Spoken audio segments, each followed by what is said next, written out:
안녕하세요. 저는 결혼을 앞두고 있던 30대 중반의 여성입니다. 한 번도 결혼에 대한 환상을 가져본 적이 없었기 때문에 저에게 결혼은 해도 그만 안 해도 그만인 것이었습니다.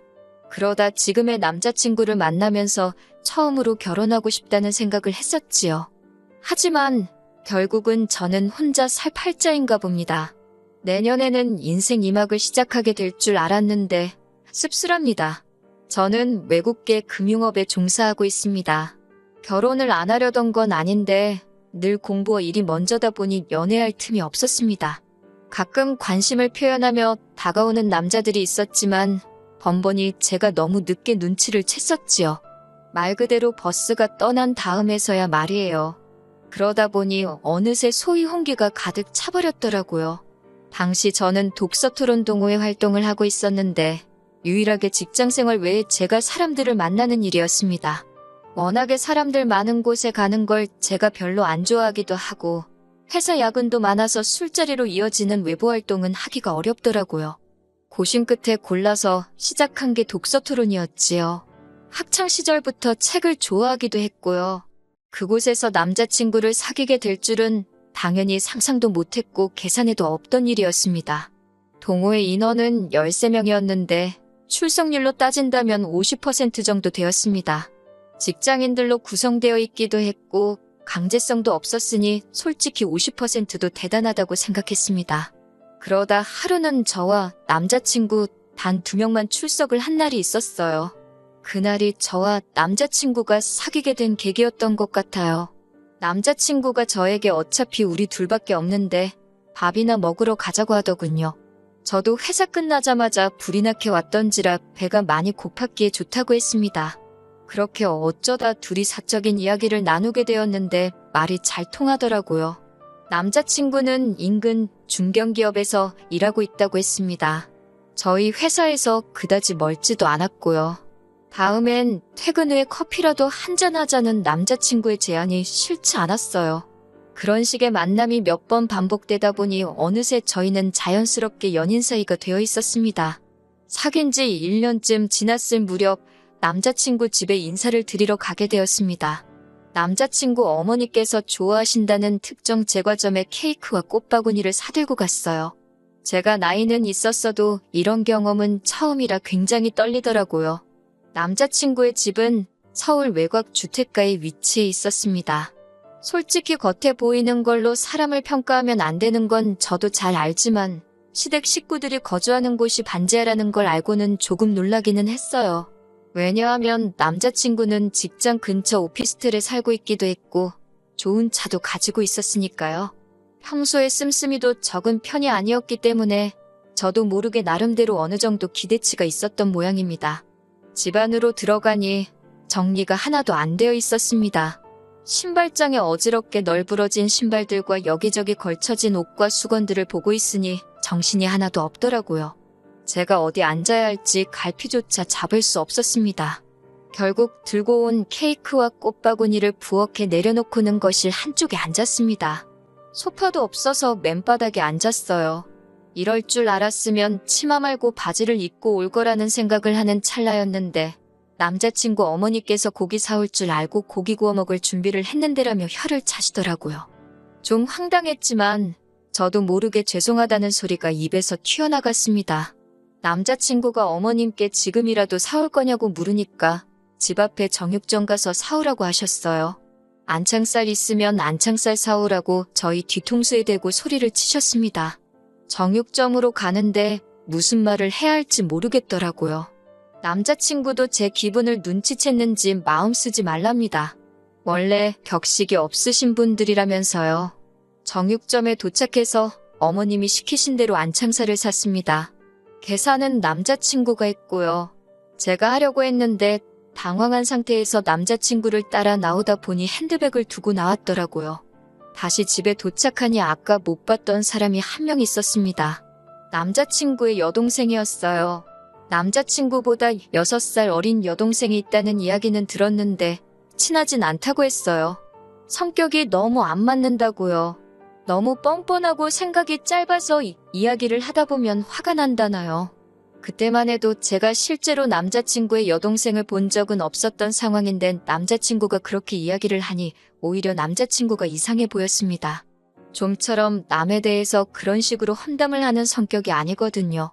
하지만 남자친구 여동생의 언행과 태도를 지켜보니 남자친구가 그토록 싫어하는 게 충분히 이해가 되더라고요. 화장을 고치려고 핸드백을 여는데 누군가 손댄 것 같은 느낌이 들었습니다. 저는 항상 핸드백 중간을 잠궈두는데 그게 훤히 열려 있었거든요. 하지만 그때만 해도 스스로 예민해서 깜빡한 거라고 생각하고 가볍게 넘겼습니다. 그런데 아무리 찾아도 제 립스틱이 안 보이더라고요. 며칠 전에 산 명품 브랜드로 새거나 마찬가지였고 좀 전에 오는 길에 남자친구 차 안에서도 발랐는데 말이에요. 차에서 떨어뜨렸나 싶어서 이따 집에 갈 때 찾아봐야겠다 생각했습니다. 하지만 차까지 갈 필요도 없었어요. 거실 바닥에 신문지를 깔고 고기를 구워 먹기 시작했습니다. 하얀 원피스를 입고 갔던 저는 옷차림에 신경 쓰느라 몇 점 먹지도 못했어요. 그러다 남자친구 여동생이 쌈장 찍은 고기를 들고 이리저리 설레발을 치더니 결국 제 옷에 흘리더라고요. 저도 모르게 인상을 쓴 모양입니다. 남자친구 어머님께서 사람이 실수할 수도 있지 뭘 그렇게 무안을 주냐면서 성격이 원래 그렇게 예민하냐고 물으시더군요. 그러자 그 여동생이 한다는 소리가 원래 여자가 나이가 들면 그렇게 짜증이 쉽게 난다면서요? 라고 저에게 묻는 거예요. 그제서야 알겠더라고요. 남자친구의 어머니도 여동생도 저를 마음에 들어하지 않는다는 걸요. 고기가 코로 들어가는지 입으로 들어가는지 모를 식사를 끝내고 언제쯤 집에 가려나 눈치를 살피고 있었습니다. 기분도 안 좋고 마음도 많이 상해서 빨리 집에 가고 싶은 생각뿐이었어요. 그런데 어머님께서 부엌에서 수박하고 복숭아를 가져오시더니 저더러 좀 잘라보라고 하시는 겁니다. 손님으로서 인사드리러 온 자리에서 이런 일을 하게 될 줄은 예상치 못했기 때문에 굉장히 당황스러웠어요. 변명 같지만 제 이야기를 좀 해보자면 제가 대학교에 들어가고 나서 어머니께서 사고로 세상을 떠나셨습니다. 어머니가 떠나신 이후 처음엔 제가 어머니의 역할을 맡아 해보려고 했어요. 집안일도 하고 식사 준비도 하는 일들이요. 하지만 아버지께서는 저는 제 인생을 살라며 더 열심히 공부하고 좋은 직장에 가라 하셨습니다. 주부로서의 삶은 결혼하면 좋든 싫든 하게 될 것이니 미리부터 경험할 필요 없다고요. 그리고 절대 자랑은 아니지만 어려서부터 저는 비교적 유복한 집안에서 자랐습니다. 그래서 필요할 때는 집안일을 도와주시는 도우미 이모님이 오시곤 했기 때문에 더욱이 제가 집안일이나 요리에 신경 쓸 이유가 없었어요. 하지만 남자친구의 어머니께선 어떻게 여자가 그 나이 먹도록 칼질도 못하냐면서 이게 다 엄마가 없어서 그렇다 말씀하셨습니다. 지금부터 당신이 하나부터 10까지 다 가르쳐야겠다고요. 그런 말을 듣고 있는데 너무 속상했습니다. 남자친구가 왜 자꾸 듣기 싫은 소리를 하냐면서 자기가 자른다고 일이 달라고 한마디 나서서 해주긴 했지만 한번 뱉은 말이 주워 담아질 리 없잖아요. 남자친구 어머니께서는 단도직입적으로 묻겠다며 그 나이 먹도록 왜 결혼을 안 했냐고 물으셨습니다. 솔직히 좀 억울하더라고요. 남자친구나 저나 동갑인데 저희 아버지는 남자친구에게 그런 질문 안 하셨거든요. 사람이 사회생활하다 보면 결혼이 좀 늦어질 수도 있는 거라면서요. 저도 똑같이 사회생활을 하고 있었는데 왜 제 나이는 이토록 문제가 되는 건지 싶었습니다. 하지만 어머님께 이런 식으로 따지고 들 수는 없는 노릇이었으니 그냥 직장 생활하다 보니 늦어졌다고 말씀드렸습니다. 그러자 그 직장은 계속 다닐 거냐고 물으셨어요. 여자가 벌어봤자 얼마나 버냐면서요. 제가 다니는 회사는 육아휴직이 비교적 잘 되어 있어서 최대 3년까지 쉴 수 있기 때문에 굳이 관둘 이유가 없다고 말씀드렸습니다. 아버지는 뭐 하시냐는 질문에 사업하시는 분이고 여전히 현역에서 일하고 계신다 했더니 돈은 많이 버시냐고 묻더라고요. 이런 질문을 아무렇지 않다는 듯 하시는 모습을 보고 황당했지만 저도 마음속에서 어떤 반발심이 생겼던 상태라 많이 버신다 했습니다. 한 달에 1,000은 기본이라고요. 사실 저도 잘 모르는데 대충 찍어서 말했어요. 그러자 남자친구 어머니와 여동생 눈빛이 묘하게 달라지더라고요. 혼자 사는 양반이 그렇게 많이 벌어서 그 돈 다 무엇이냐 하시길래 그건 저도 모른다. 아버지 재산에는 전 관심 없다고 말씀드렸습니다. 그건 사실이에요. 저도 저먹고 사는데 부족하지 않을 만큼 잘 벌고 있었으니까요. 그런 대화가 오가는 와중 남자친구 여동생이 화장실을 가야겠다며 일어나더라고요. 그런데 주머니에서 뭔가 반짝하면서 떨어지더라고요.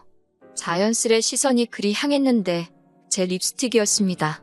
순간 이게 무슨 상황인가 파악이 안 돼서 신우를 올려보는데 신우가 얼른 립스틱을 낚아채더니 이거 방바닥에서 주웠다며 혹시 제 거냐고 물어요. 맞는 것 같다니까 잘 좀 챙기라면서 신경질을 부리며 저한테 던지듯 주고 가더라고요. 심증은 가는데 확증이 없으니 화를 낼 수도 없고 그렇다고 고맙지도 않고 한마디로 어이가 없었지요. 남자친구도 이게 무슨 상황인가 파악하려는 눈치였어요. 집으로 돌아오는데 아무리 곱씹어봐도 하루 종일 정말 기분 나쁜 일들만 가득한 하루였습니다. 남자친구가 제 눈치를 살피면서 괜찮냐고 묻는데 도저히 괜찮다는 대답이 안 나가더라고요. 제가 왜 하루 종일 그런 대접을 받아야 했는지도 이해가 안 되었고 남자친구 여동생이 제 핸드백에 손을 댔다는 사실이 너무나 불쾌했어요. 이틀 동안 남자친구로부터 걸려오는 전화에 단답형으로만 대답하면서 진지하게 생각해봤습니다. 이 결혼을 하는 게 정말 맞는 건가 싶었거든요. 그리고 결국 남자친구에게 결혼 이야기는 없었던 걸로 하자고 했습니다. 연애는 원한다면 계속해도 좋지만 결혼은 안 하고 싶다고요. 남자친구는 말도 안 되는 소리라며 자기 어머니랑 여동생 때문이냐며 자기가 어떻게든 설득할 테니 제발 다시 한 번만 생각해 달랍니다. 그리고선 며칠 뒤 남자친구의 어머니께서 연락을 해오셨습니다. 저희 결혼 문제로 이야기를 좀 나눴으면 좋겠다고요. 어머님이 정해주신 장소로 나가니 아니나 다를까 남자친구 여동생도 나와 있었습니다. 아들에게 들으셨다면서 일단 당신이 그런 의도가 아니었는지만 제 마음이 상했다면 미안하다 하시더군요. 앞으로 한 가족이 되면 모녀 사이처럼 지냈으면 좋겠다는 생각에 말이 너무 쉽게 나간 것 같다고도 하셨습니다. 솔직히 그 말이 와닿지는 않았지만 그래도 나이 드신 분이 이렇게 와서 사과를 하시기까지 쉽지 않으셨을 걸 생각하고 괜찮다고 말씀드렸습니다. 남자친구 여동생도 앞으로 친자매처럼 잘 지내고 싶다며 언니 하는데 또 그런 모습을 보니 밉지만은 않더라고요. 그렇게 일단은 상황이 일단락되었고 남자친구와 결혼 이야기도 다시 진행되기 시작했습니다. 하지만 이 평화는 오래가지 못했습니다. 그건 바로 남자친구 어머님과 여동생의 시커먼 속내 때문이었어요. 결혼에 관한 세부사항도 조율할 겸 양가 어른들을 모시고 상견례 자리를 갖게 되었습니다. 아버지는 젊은 사람들끼리 알아서 하라 하셨지만 그래도 식사라도 한 끼 같이 하면 좋을 것 같아서 제가 자리를 만들었어요. 그렇게 모두가 한정식 집에 모였습니다. 남자친구 어머님께서는 저희 아버지를 보고는 인물도 좋으시다며 살갑게 대해주셨습니다. 입에 발린 칭찬이긴 해도 칭찬 싫어하는 사람이 어디 있나요? 남자친구 여동생도 계속해서 저에게 언니, 가방은 어디서 산 거냐? 언니 오늘 너무 예쁘다며 애교를 부렸고요. 남자친구는 이 모든 상황을 굉장히 뿌듯하게 느끼는 듯 보였습니다. 처음에 인사드리러 갔던 날과는 확연히 다른 분위기에 어쩔 줄 모르긴 했지만 결과적으로는 훨씬 기분 좋은 자리였어요. 서로 껄끄러운 이야기는 조금도 오가지 않았습니다. 다만 남자친구 어머니께서 우리는 이제 다 한 가족이니까 서로 힘들면 돕고 이해하고 품어주고 그렇게 살자 하시더군요. 얼마나 듣기 좋은 말인가요? 그때는 그 속뜻을 몰랐기에 제가 남자친구의 어머니와 여동생을 오해한 것 같아 미안한 마음까지 들었습니다. 하지만 그로부터 며칠 뒤 저는 정말 황당한 제안을 받았습니다. 남자친구와 신혼살림을 차릴 집을 알아보던 시기였어요. 남자친구 오피스텔 보증금하고 제가 모아둔 돈을 합치니까 1억이 좀 넘더라고요. 저희 아버지가 좀 더 보태줄 테니까 아파트를 하나 사라고 하셨지만 손은 안 벌리기로 마음을 먹은 상태였기 때문에 전세를 구할 생각이었어요. 그런데 어디서 그 이야기를 들으셨는지 어머님께서 저한테 연락을 해오셨습니다. 어머님께서는 멀쩡한 집을 납두고 왜 전세를 구하냐며 물으셨습니다. 당연히 저희가 아버지 집에 들어가서 살 줄 알았다고요. 저는 왜 그렇게 생각하셨는지는 모르겠지만 그럴 계획은 없다고 말씀드렸어요.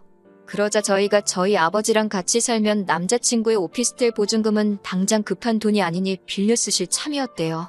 제가 그 이야기를 듣는데 뭐라고 달리해드릴 말씀이 없더라고요. 제 돈도 아닌데 이러쿵저러쿵 할 수가 없잖아요. 그리고 무엇보다 남자친구랑은 단 한 번도 저희 아버지 집에서 셋이 사는 쪽으론 이야기를 해본 적이 없거든요. 제가 아무런 말도 하지 않자 어머님은 아니면 당신하고 여동생이 저희 아버지 집에서 신세 좀 지시겠답니다. 사돈 집에 들어와서 사신다는 말씀이시냐고 물으니 반지하가 사람 살기가 너무 힘들다고 그러시는 거예요. 그러면서 앓는 소리를 하시는데 아무리 그래도 어떻게 저희 아버지 혼자 사시는 집에 어머님이랑 예비 신우가 들어와서 사나요? 그건 말이 안 되잖아요. 어머님께 죄송하지만 그건 안 될 것 같다고 말씀드렸습니다. 그러자 그럼 다시 처음으로 돌아가서 저희들이 들어가서 살고 남자친구 오피스텔 보증금을 내놓으랍니다. 저희만 잘 살면 다냐고 화를 내시면서요. 불쌍한 당신 모녀는 어쩌라는 거냐고요. 황당하고 어이가 없었지만 몰아대꾸도 못하고 어머님의 억지를 듣고 있는데 어머님께서 저더러 하시는 소리가 나이도 많은 애가 시집 오면서 맨몸으로 덩그러니 오려고 했냐고 그러시대요.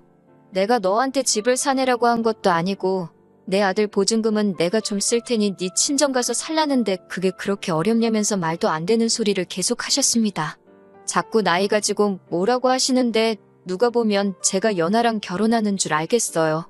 나이가 많은 건 남자친구도 마찬가지였고 오히려 버리는 제가 더 좋은데 자꾸 나이로 저를 후려치시니 저도 굉장히 불쾌해지더라고요. 저는 결국 안 되겠다 싶어서 일단 남자친구에게 전화를 걸었습니다.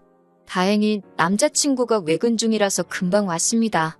어머님은 남자친구를 보더니 오피스텔 보증금을 주고 저랑 결혼하던지 아니면 사돈한테 말해서 자기가 들어가서 살 수 있게 하던지 하랍니다. 말도 안 되는 두 조건을 주고는 양자택일을 시키니 남자친구도 얼빠진 표정으로 자기 엄마를 쳐다보더라고요. 그러더니 무슨 소리를 하시는 거냐고, 그게 가당키나 한 소리냐고 소리를 지르니까 어머님도 지지 않고 그럼 너는 내가 반지하 방에서 썩어 문드러질 때까지 살았으면 좋겠냐고 따지시더군요. 남자친구가 저에게 잠깐 밖에서 이야기를 하자면 나가자 했습니다. 전 이 상황이 납득도 안 되고 정말 꿈꾸는 것 같았습니다. 남자친구는 한숨을 내쉬더니 자기 어머니가 원래 저렇게 낯두껍고 염치 없는 소리를 잘한다며 자기도 죽을 맛이랍니다. 자기도 연락 잘 안 하고 살다가 결혼 이야기가 나오면서 다시 어떻게 좀 잘 지내보려고 연락을 한 건데 이 사단이 났다며 한숨을 푹푹 쉬더라고요. 그 모습을 보고 있으니 마음이 안 좋긴 했지만 제가 달리해줄 수 있는 말이 없었습니다. 그런데 그때 남자친구가 절 쳐다보더니 그냥 오피스텔 보증금은 어머니하고 여동생한테 줘버리면 안 되겠냐고 묻더군요. 그리고 아버지 집에 들어가서 살자고 그래요. 아버지가 50평대 아파트에서 저랑 둘이 사셨기 때문에 사실 저희 둘이 들어가서 살아도 부대낄 상황은 아니었고 아버지도 100% 들어와서 살라고 해주실 분이셨지만 전 그러고 싶지 않았습니다. 결혼하면 독립적으로 사는 게 당연하잖아요. 제가 그건 절대 안 될 소리라고 하니까 그럼 자기더러 어쩌라는 거냐고 소리를 치더군요. 제가 냉정하게 왜 당신 어머니가 집이 없으신 것도 아닌데 왜 거주 문제를 우리 결혼식을 통해서 해결하려고 하시는지 이해할 수가 없다고 했습니다. 그러자 남자친구가 상견례 자리에서 분명히 앞으로 한 가족이니 힘든 순간에 서로 도우며 살자고 하지 않았냐고 따져 묻더라고요. 카페에서 기다리던 남자친구 어머니까지 따라 나오셔서는 저더러 그렇게 가족 간에 선 긋고 그러는 거 아니라면서 정말 너는 내가 하나부터 열까지 다 가르쳐야겠다는 말씀을 또 하셨습니다. 순간 정말 이성의 끈을 놓아버릴 뻔했어요. 그런 제 심정도 모르고 어머님께서는 계속해서 아니면 저희 아버지더러 집을 파시라고 한 뒤 당신 반지하 보증금, 남자친구 오피스텔 보증금 그리고 저희 아버지 집값에 제 적금 모든 돈을 합쳐서 건물 하나를 사잡니다. 그래서 층별로 따로 살면 진정한 한 가족이 될 수 있다나요. 듣다 보니 완전히 저와 저희 아버지를 호구라고 봤던 것 같더라고요. 저는 너무 웃기고 발칙한 어머님의 꿈에 실소가 터졌습니다. 제가 어머님께 정말 좋은 시도셨지만 안 될 것 같다며 급기야 박장대소를 하고 말았습니다. 어머님은 저더러 제정신이냐고 어디 시험이 될 사람이 말하는데 그따위로 웃냐면서 화를 내셨지만 도저히 웃음을 멈출 수가 없었네요.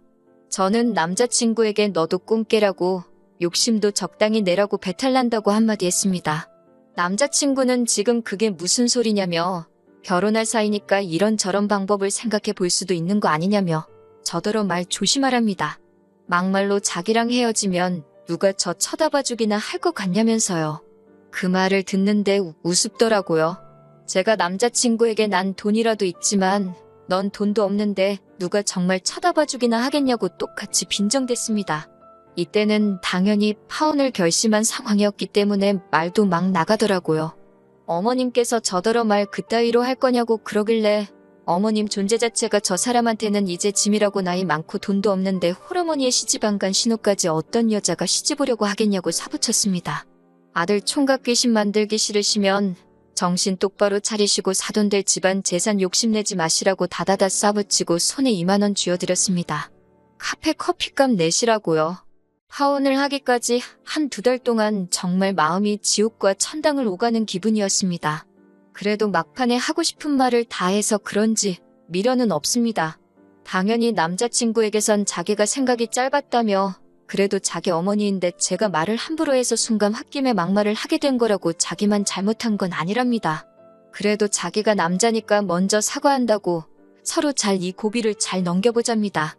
헛소리엔 매가 약인데 차마 몽둥이로 때릴 수도 없어서 그냥 무시했지만요. 무슨 연락이 오건 읽기만 하고 한 달 동안 싹 무시만 했더니 더 연락은 안 옵니다. 지금 무슨 생각을 하고 있을까요? 절 놓친 걸 후회하는 것 같긴 합니다. 독서 동호회 사람들에게 절 수소문하는 것 같더라고요. 저는 더 이상 동호회에 나가지는 않지만 그 안에 아직 친한 몇몇의 사람이 남아있었기에 상황을 들을 수 있었네요. 결혼은 어쩌면 제 인생엔 없는 이벤트일지도 모릅니다. 하지만 나쁜 일이 있으면 좋은 일도 있는 법이잖아요. 이번 일로 액땜했다 생각하고 좋은 일 기다리면서 살아볼까 봐요.